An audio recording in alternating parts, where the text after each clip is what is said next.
5-6 ദിവസത്തെ vacation leave കഴിഞ്ഞങ്ങാണ്ട് നമ്മൾ തിരിച്ച് നമ്മളുടെ വീട്ടിൽ തന്നെ എത്തിയിട്ടുണ്ട് കേട്ടോ. അപ്പോൾ വന്ന പാടല്ല തലേദിവസം രാത്രിയാണ് കേട്ടോ നമ്മൾ എത്തിയിട്ടുണ്ടായിരുന്നത്. പിറ്റേ ദിവസം തിങ്കളാഴ്ച സ്കൂൾ തുറക്കായിരുന്നല്ലോ. ഒരു 4 ദിവസമൊക്കെ നിന്ന് പോരണം എന്ന് വിചാരിച്ചിട്ട് പിന്നെ 4, 5, 6 അങ്ങനെ 6 ദിവസം കഴിഞ്ഞിട്ടാണ് കേട്ടോ നമ്മൾ തിരിച്ചു പോന്നിട്ടുണ്ടായിരുന്നത്. ഇനിയിപ്പോൾ ഇന്ന് സ്കൂളുണ്ട്, തിങ്കളാഴ്ച സ്കൂൾ തുറക്കുകയാണല്ലോ. അപ്പോൾ തലേദിവസം ഞായറാഴ്ച രാത്രിയാണ് വന്നിട്ടുണ്ടായിരുന്നത്. ഇനിയിപ്പോൾ രാവിലെ തന്നെ ഞാൻ എണീച്ച് വന്നെങ്ങാണ്ട് കിച്ചണിൽ വന്ന് അടുപ്പത്ത് വെള്ളമൊക്കെ വെച്ച് തീയൊക്കെ കത്തിക്കാൻ വേണ്ടി നിന്നു കേട്ടോ. പക്ഷേ എന്തോ ആ ഒരു നാക്ക് ഇങ്ങോട്ട് കിട്ടുന്നില്ല എന്ന് പറഞ്ഞില്ലേ, കുറേ ദിവസം പണിയെടുക്കാണ്ട് വല്ലാതെ മരുങ്ങാതെയൊക്കെ ഇരുന്നതല്ലേ, അതുകൊണ്ടായിരിക്കാം. അപ്പോൾ ഇന്നത്തെ കുക്കിംഗ് എന്തായാലും നമുക്ക് ഗ്യാസിലാക്കാമെന്ന് വിചാരിച്ചിട്ട് കുക്കറിലേക്ക് അരിയിട്ട് കൊടുത്തിട്ടുണ്ട് കേട്ടോ. ഇനിയിപ്പോൾ അതൊന്ന് കഴുകിയെടുക്കുകയാണ്. അപ്പോൾ നമ്മളുടെ പുതിയൊരു വീഡിയോയിലേക്ക് നിങ്ങൾക്ക് എല്ലാവർക്കും സ്വാഗതം. നിങ്ങൾക്ക് വീഡിയോ ഇഷ്ടപ്പെട്ട് കഴിഞ്ഞാൽ ലൈക്ക് ചെയ്യാനും കമൻ്റ് ആക്കാനും ഒന്നും മറന്നു പോകരുത്. അതുപോലെ തന്നെ സബ്സ്ക്രൈബ് ചെയ്യാതെ പുതുതായിട്ട് ആരെങ്കിലും കാണുന്നുണ്ടെങ്കിൽ പ്ലീസ് ഒന്ന് സബ്സ്ക്രൈബ് ചെയ്ത് സപ്പോർട്ട് ചെയ്യുക. അപ്പോൾ നമ്മുടെ ലൈറ്റർ അയനെക്കുട്ടി പൊട്ടിച്ചു എന്ന് പറഞ്ഞിട്ടുണ്ടായിരുന്നു. പിന്നെ നമ്മൾ ഗ്യാസ് ലൈറ്റർ കൊണ്ടാണ് കത്തിച്ചിരുന്നത്. ഈ ഗ്യാസിൻ്റെ അല്ല കേട്ടോ, മറ്റേ ഒരു ലൈറ്റർ ഉണ്ടല്ലോ അത്.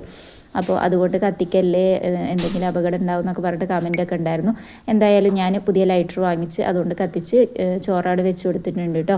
ഇനിയിപ്പോൾ പോന്നപ്പോൾ ഇമ്മ വഴുതനങ്ങ അവിടെ വീട്ടിലുണ്ടായതാണ് കേട്ടോ. അപ്പോൾ അത് തന്നു വിട്ടിട്ടുണ്ടായിരുന്നു കൂട്ടാൻ വെക്കാനും. നമ്മളുടെ അത്യാവശ്യം എന്താ പറയുക, സാധനങ്ങളും കാര്യങ്ങളും എല്ലാതും കഴിഞ്ഞിട്ടുണ്ട് കേട്ടോ. ഇനിയിപ്പോൾ ഒക്കെ വാങ്ങിച്ചിട്ട് വേണം, ഒരു തല മുതൽ ഒക്കെ വാങ്ങിച്ചിട്ട് വേണം കേട്ടോ. അപ്പോൾ അത് ഒന്നിച്ച് വാങ്ങാൻ വിചാരിച്ചിട്ടായിരുന്നു വന്നതിന് ശേഷം. ഇനിയിപ്പോൾ ഉപ്പേരിക്കുള്ളത് ഞാൻ കട്ടാക്കി അവിടെ വെച്ചിട്ടുണ്ട്. ചോറ് അവിടെ അങ്ങനെ വിസിലടിച്ചും കൊണ്ടിരിക്കുന്നുണ്ട്. ഇപ്പുറത്തെ ഗ്യാസിൽ ഞാൻ ചട്ടി വെച്ച് കൊടുത്തിട്ടുണ്ട് കേട്ടോ. ഇനി ആദ്യം അതിൽ പപ്പടം പൊരിച്ചെടുക്കാമെന്ന് വിചാരിച്ചു. ഇന്നത്തെ ലഞ്ച് എന്ന് പറയുന്നത് സിമ്പിളായിട്ടാണ് കേട്ടോ. മീനും ഇറച്ചി ഒന്നുമില്ല. കാരണം നമ്മൾ ഒരാഴ്ചത്തോളം ഈ 5-6 ദിവസം നമുക്ക് ചിക്കനും മീനും ഒക്കെ കൂടെ ആയിട്ട് കല്യാണവും എല്ലാ പരിപാടിയൊക്കെ കൂടെ ആയങ്ങാണ്ട് ഇന്ന് എന്തായാലും വേണ്ടാന്ന് വിചാരിച്ചു കേട്ടോ. അപ്പോൾ ഇന്ന് ലഞ്ച് എന്ന് പറയുന്നത് സിമ്പിളായിട്ട് പപ്പടം, ചോറും അതുപോലെ തന്നെ വഴുതനങ്ങ ഒരു മസാല കൂട്ടാനാക്കിയിട്ട് അങ്ങനെയാണ് കേട്ടോ ഉണ്ടാക്കുന്നത്.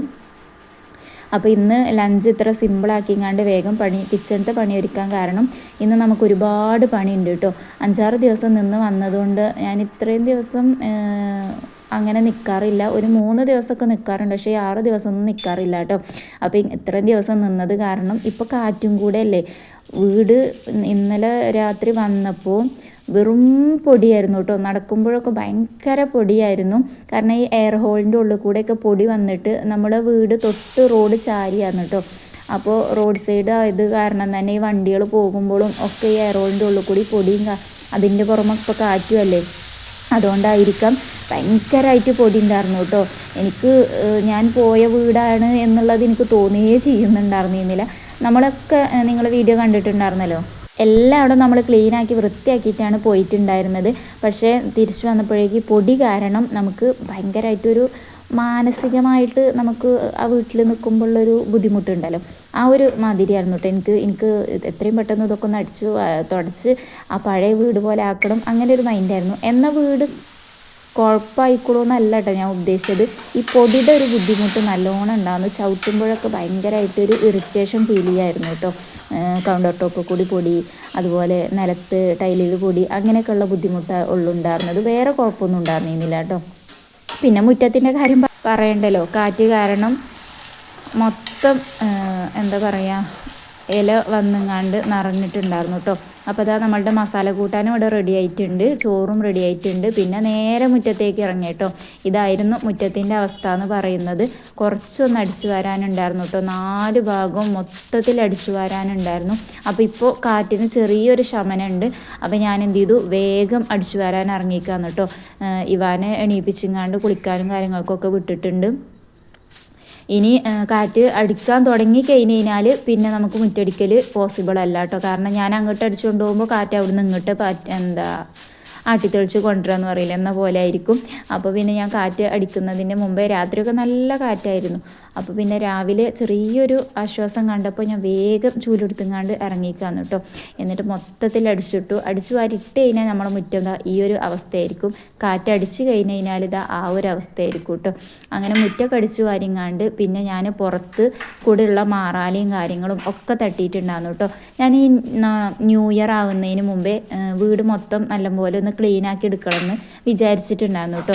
അത് വീട്ടിൽ പോയി വന്നപ്പോൾ അതൊരു കാരണം കൂടെ ആയി എന്ന് മാത്രം. പോയിട്ടില്ല ഇല്ലാന്നുണ്ടെങ്കിലും മൊത്തത്തിൽ ഒന്ന് മാറാലൊക്കെ തട്ടി പൊടി കാര്യങ്ങളൊക്കെ തട്ടിക്കൊട്ടി എല്ലായിടും ഒന്ന് അടിച്ചു വാരി തുടച്ച് വൃത്തിയാക്കി എടുക്കണമെന്ന് വിചാരിച്ചിട്ടുണ്ടായിരുന്നു. ന്യൂ ഇയറൊക്കെ പുതിയ വർഷമൊക്കെ തുടങ്ങുമ്പോൾ നമുക്ക് വീടും ഒക്കെ എന്താ പറയുക ഒന്ന് ഇതൊക്കെ ആക്കി വൃത്തിക്ക് കുഴപ്പമുണ്ടെന്നല്ല ഉദ്ദേശിച്ചത്, മൊത്തത്തിലൊന്ന് ക്ലീനിങ്ങും കാര്യങ്ങളൊക്കെ ചെയ്യണമെന്ന് വിചാരിച്ചിട്ടുണ്ടായിരുന്നു കേട്ടോ. അപ്പോൾ അങ്ങനെ ഒരു ക്ലീനിങ് എന്ന് വേണമെങ്കിലും പറയാം. അപ്പോൾ എന്തായാലും ഈ ഒരു വീഡിയോ എന്ന് പറയുന്നത് ഈ വർഷത്തെ ലാസ്റ്റ് വീഡിയോ ആണ്. എടുത്തതല്ല കേട്ടോ, അപ്ലോഡ് ചെയ്യുന്നത്. ഇന്നത്തെ വീഡിയോ എടുത്തത് നാളെ ആയിരിക്കും കേട്ടോ ഇനി നിങ്ങളിലേക്ക് എത്തുക. അപ്പോൾ പിന്നെ ഇത് ഇന്നലെ എടുത്തിട്ടുള്ള വീഡിയോ ആണ്, തിങ്കളാഴ്ച എടുത്തിട്ടുള്ള വീഡിയോ ആണ് കേട്ടോ. ഇനിയിപ്പോൾ അതാ മാറാല തട്ടലൊക്കെ എല്ലായിടത്തും മുകളിലും പുറത്തും ഒക്കെ പോയി തട്ടി പിന്നെയാണ് കേട്ടോ അകത്തേക്ക് വന്നിട്ടുണ്ടായിരുന്നത്. അതൊക്കെ കഴിഞ്ഞ് ഇനിയിപ്പോൾ അത് അടിച്ചു വരാൻ നിൽക്കുകയാണ്. അപ്പോൾ എന്താ ഇന്നിപ്പോൾ എങ്ങടേലും പോകണ പോലെ മക്കനെ കുത്തിക്കിടുക എന്നുള്ളത് വിചാരിക്കുന്നുണ്ടാവില്ലേ? വേറെ ഒന്നുകൊണ്ടല്ല കേട്ടോ, ആ ഒരു ഷോൾ എന്ന് പറയുന്നത് തലയിൽ തീരെ നിൽക്കൂല. തലയിലിടുമ്പോഴേക്കും ഇങ്ങനെ ഒലിച്ചിറങ്ങുന്ന ഒരു സൈസ് ഉണ്ടല്ലോ, നമ്മളുടെ ഈ പർദ്ദയ്ക്കൊക്കെ ഇടുന്ന അങ്ങനത്തെ ഷോൾ ഉണ്ടല്ലോ, ആ ഒരു ടൈപ്പ് ഷോളാണ് കേട്ടോ അത്. അപ്പോൾ തലയിൽ നിൽക്കണില്ല. നമ്മൾ ഒറ്റയ്ക്ക് വീട്ടിൻ്റെ ഉള്ളിൽ പണിയെടുക്കുമ്പോൾ നമ്മൾ ചിലപ്പോൾ ഷാൾ ഇടാതിരിക്കും, അല്ലാന്നുണ്ടെങ്കിൽ ബാക്കിലേക്ക് വാരിക്കെട്ടുക എന്നൊക്കെ പറയില്ലേ, അങ്ങനെ വാരിക്കെട്ടിയിട്ടൊക്കെ അല്ലേ നമ്മൾ പണിയെടുക്കുക. ഇത് സാധാ ഒരു ഷോൾ ഇടുന്ന പോലെ തോളിലോട്ട് ഇടുന്ന ടൈമിൽ തലയിൽ തീരെ നിൽക്കുന്നില്ല കേട്ടോ. അപ്പോൾ ഞാൻ എന്ത് വിചാരിച്ചു, ഇങ്ങനെ അങ്ങോട്ട് കുത്തിയിട്ട് അങ്ങോട്ട് ഇടുക, എന്നിട്ട് പിന്നെ വീഡിയോ എടുക്കാമെന്ന് വിചാരിച്ചു. വീഡിയോ എടുക്കുമ്പോൾ അല്ലെങ്കിൽ ഷാൾ നേരാക്കാൻ തന്നെയുള്ള ഒഴിവുണ്ടാവും. അപ്പോൾ നമുക്ക് വല്ലാതെ ഭയങ്കരമായിട്ട് പിരാന്ത് വരിക എന്നൊക്കെ പറയില്ലേ, ആ ഒരു അവസ്ഥയായിരിക്കും കേട്ടോ. അപ്പോൾ അതുകൊണ്ടാണ് ഇങ്ങനെ ഇട്ടപ്പോൾ ഭയങ്കര കംഫർട്ടായിട്ട് നമുക്ക് ബാക്കൊക്കെ വാരി കെട്ടുന്ന ആ ഒരു കംഫർട്ടായിരുന്നു കേട്ടോ ഫീൽ ചെയ്തിട്ടുണ്ടായിരുന്നത് എനിക്ക് ഷാൾ ഇട്ടപ്പോൾ. അപ്പോൾ ഇനി ഇൻഷാല്ലാ വീഡിയോ എടുക്കുമ്പോൾ ഇങ്ങനെ ഇടണം എന്ന് വിചാരിക്കുന്നുണ്ട്. ഇനിയിപ്പോൾ അതാ ഞാൻ തേച്ചോറിനെ കാണുമ്പോൾ തന്നെ നിങ്ങൾക്ക് മനസ്സിലായിട്ടുണ്ടാവുമല്ലോ എന്താണ് പണിയെന്നുള്ളത്. നമ്മൾ തീ ഇപ്പോൾ ഡെയിലി ഇവിടെയാണല്ലോ തീ കത്തിക്കുന്നത്. അപ്പോൾ ഇന്നെന്തായാലും കത്തിച്ചിട്ടില്ല. എപ്പോഴും വിചാരിക്കും കേട്ടോ അവിടെ നിന്ന് തേച്ച് കഴുകണം എന്നുള്ളത് ആ ഒരു വാൾട്ടയിൽ. പക്ഷേ കത്തിച്ച് കാരണം അവിടെ ചൂടായത് കാരണം നമുക്ക് കയറി നിൽക്കാൻ പറ്റൂല. അപ്പോൾ ഇന്നിപ്പോൾ കത്തിച്ചിട്ടും കാര്യങ്ങളൊന്നും ഇല്ലല്ലോ, ഇനിയിപ്പോൾ നാളെയല്ലേ കത്തിക്കോളൂ. അപ്പോൾ അപ്പോഴേക്കും ഞാൻ എന്ത് ചെയ്തു, ഇവിടെ നിന്ന് ഇപ്പോൾ പിന്നെ കാറ്റും കാര്യങ്ങളൊക്കെ പെട്ടെന്ന് ഉണങ്ങി കിട്ടും കേട്ടോ. അപ്പോൾ ഞാൻ എല്ലായിടും ഒന്ന് എന്താ പറയുക നല്ലോണം സോപ്പും ചകിരിയൊക്കെ ഇട്ട് തേച്ച് ഉരച്ച് കഴുകി തുടച്ച് മിനുക്കി എടുത്തിട്ടുണ്ട് കേട്ടോ. ഇപ്പോൾ കണ്ടില്ലേ നല്ല അടിപൊളിയായിട്ടുണ്ട്. ഇടയ്ക്കിടയ്ക്ക് നമ്മളിങ്ങനെ മെയിൻറ്റെയിൻ ചെയ്ത് കൊണ്ടുപോവുകയാണെങ്കിൽ ആ വാൾട്ടയിൽ വെള്ളം കൊടുത്തു കഴിഞ്ഞാലും യാതൊരു ബുദ്ധിമുട്ടും വരില്ല കേട്ടോ. ചിലർ പറയും വാൾട്ടയിൽ അവിടെ വെള്ളം കൊടുക്കേണ്ട കരി പിടിച്ചൂലേ എന്നുള്ളത്.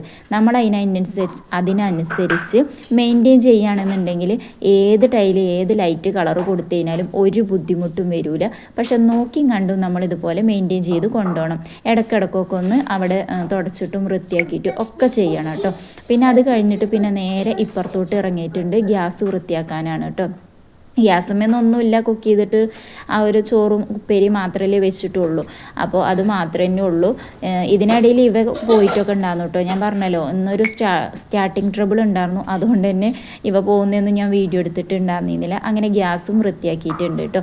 പിന്നെ അതാ ഈ ഒരു സാധനം നമ്മുടെ കയ്യിൽ ഉണ്ടായിരുന്നില്ല കേട്ടോ. ഒരലും കുട്ടീന്നാട്ടോ നമ്മളൊക്കെ ഇവിടെ പറയാം. അത് ഇടിക്കല്ലെന്നോ അങ്ങനെയും പറയും തോന്നുന്നുണ്ട്. അപ്പോൾ എന്തായാലും അത് നമ്മളുടെ കയ്യിലുണ്ടായിരുന്നില്ല. അപ്പോൾ ഞാൻ വീട്ടിൽ പോയപ്പോൾ വാങ്ങിച്ചതായിരുന്നു കേട്ടോ. 100 രൂപയാണ് കേട്ടോ. ആദ്യം ഇതിന് നല്ല റേറ്റ് ഉണ്ടായിരുന്നു, ഇപ്പോൾ 100 രൂപയാണ് കേട്ടോ നമ്മളുടെ അവിടുത്തെ കടയിൽ. അപ്പോൾ അങ്ങനെ വാങ്ങിച്ചതായിരുന്നു. അങ്ങനെ അതാ കൗണ്ടർ ടോപ്പൊക്കെ നല്ല സെറ്റാക്കിയിട്ടുണ്ട് കേട്ടോ. പിന്നെ ഞാൻ പറഞ്ഞല്ലോ ഫ്രിഡ്ജത്തെയും കാര്യങ്ങളൊക്കെ ഞാൻ ഏകദേശം എല്ലാം അതും ഫിനിഷ് ചെയ്തിട്ടാണ് പോയിട്ടുണ്ടായിരുന്നത്. കാരണം ഫ്രിഡ്ജും കാര്യങ്ങളൊക്കെ ഓഫ് ചെയ്തിട്ട് പോകാൻ വേണ്ടിയിട്ട് ഒക്കെ മാക്സിമം പച്ചക്കറിയും കാര്യങ്ങളും എല്ലാതും തീർത്തിട്ടാണ് കേട്ടോ പോയിട്ടുണ്ടായിരുന്നത്. ഇനി ഞാൻ പറഞ്ഞല്ലോ ഒക്കെ ഒന്ന് സെറ്റാക്കിയിട്ട് വേണം മൊത്തത്തിലൊന്ന് ഫുള്ള് ഗ്രോസറി ഷോപ്പിങ്ങൊക്കെ ചെയ്യാൻ വേണ്ടിയിട്ട് കേട്ടോ. അപ്പോൾ അങ്ങനെ അതിൻ്റെ ആ ഒരു കുറേ ദിവസമായി വിചാരിക്കണം അങ്ങനെ അലമ്പായിട്ടൊന്നുമില്ല. പക്ഷെ എന്നാലും ഇടയ്ക്കൊന്ന് തേച്ച് കഴുകിയിട്ടില്ലെങ്കിൽ ഒരു സമാധാനം ഉണ്ടാവില്ല പറയില്ല. അങ്ങനെ ഇതൊക്കെ ഒന്ന് എടുത്തുങ്ങാണ്ട് ഒന്ന് കഴുകണം എന്ന് കുറേ ദിവസമായി വിചാരിക്കുന്നു കേട്ടോ. അപ്പോൾ എന്തായാലും ഫ്രിഡ്ജ് ഏതായാലും ഓഫാക്കി ഇട്ടിട്ടുണ്ടായിരുന്നു. സാധനങ്ങൾ ഇല്ലാത്തുമ്പോഴാണല്ലോ നമ്മൾ ഈ ഫ്രിഡ്ജ് ക്ലീനിങ്ങിന് നിൽക്കുക. അപ്പോൾ ഫ്രിഡ്ജിൽ സാധനങ്ങൾ വരുന്നതിന് മുമ്പേ ഒക്കെ ഒന്ന് ക്ലീൻ ആക്കിങ്ങാണ്ട് എടുക്കുക വിചാരിച്ചിട്ട് അതിലത്തെ ഓരോ കമ്പാർട്ട്മെൻറ്റും എടുത്തുങ്ങാണ്ട്, കമ്പാർട്ട്മെൻറ്റ് എന്നൊക്കെ പറയുമ്പോൾ ട്രെയിനാണെന്ന് വിചാരിക്കണം കേട്ടോ. ട്രെയിൻ പോലെയൊക്കെ തന്നെ അല്ലേ ഇതിന് ഇഷ്ടംപോലെ കമ്പാർട്ട്മെൻറ്റും കാര്യങ്ങളും ഉണ്ടാവുമല്ലോ ഫ്രിഡ്ജിൽ. അപ്പോൾ അതൊക്കെ എടുത്തുങ്ങാണ്ട് ഓരോ പീസുകൾ എടുത്ത് ഒക്കെ കഴുകി വൃത്തിയാക്കി എടുക്കുകയെന്ന് കേട്ടോ. അയ്യാനക്കുട്ടിയും കൂടെ ഉണ്ട് കേട്ടോ. മാക്സിമം താഴെ ഇരുന്നങ്ങാണ്ട് വെറുപ്പിക്കും കാര്യങ്ങളൊക്കെ ചെയ്യുന്നുണ്ട്. ഞാനൊന്ന് എടുത്തിട്ട് വാങ്ങി വെച്ച് കഴിഞ്ഞാൽ ഓള് പിന്നെ അത് എടുത്തോണ്ടു അപ്പുറത്ത് കൊണ്ടേക്കും ഇപ്പുറത്ത് കൊണ്ടേക്കും, അങ്ങനെ എല്ലാ വിധത്തിലും ഓളെയും കൊണ്ട് പറ്റുന്ന വിധത്തിലൊക്കെ എന്നെ വെറുപ്പിച്ചുകൊണ്ടേ ഇരിക്കുന്നുണ്ട് കേട്ടോ. പിന്നെ ഞാൻ വിചാരിച്ചു അവിടെ എന്താ വെച്ചാൽ അങ്ങനെ കാട്ടട്ടെ, അല്ലാന്നുണ്ടെങ്കിൽ പിന്നെ കരച്ചിലായി ബഹളമായി അങ്ങനെ മൊത്തത്തിൽ സീനാകും. അപ്പോൾ പിന്നെ അവിടെ ഇരുന്ന് കളിക്കട്ടെ എന്ന് വിചാരിച്ചു. അപ്പോൾ അങ്ങനെ എന്താ ഓരോന്നും ഗ്ലാസ്, എനിക്ക് ഈ ഗ്ലാസിൻ്റെ സാധനങ്ങളൊക്കെ കഴുകുമ്പോൾ ഭയങ്കര പേടിയാണ് കേട്ടോ. കാരണം കയ്യിൽ നിന്നെങ്ങാനും വീണാൽ പോയില്ലേ കാര്യം. അപ്പോൾ അതാ ഫ്രിഡ്ജ് മൊത്തം ക്ലീൻ ആക്കിയിട്ടുണ്ട് കേട്ടോ. നല്ല അടിപൊളിയായി തുടച്ച് വൃത്തിയാക്കി എടുത്തിട്ടുണ്ട്. അപ്പോൾ ഇന്നത്തെ വീഡിയോ ഇത്രയൊക്കെ തന്നെ ഉള്ളൂ. വീഡിയോ നിങ്ങൾക്ക് ഇഷ്ടപ്പെട്ട് കഴിഞ്ഞാൽ ലൈക്ക് ചെയ്യുക, കമൻറ്റ് ആക്കുക. മറ്റൊരു വീഡിയോ ആയിട്ട് വരുന്നത് വരേക്കും താങ്ക്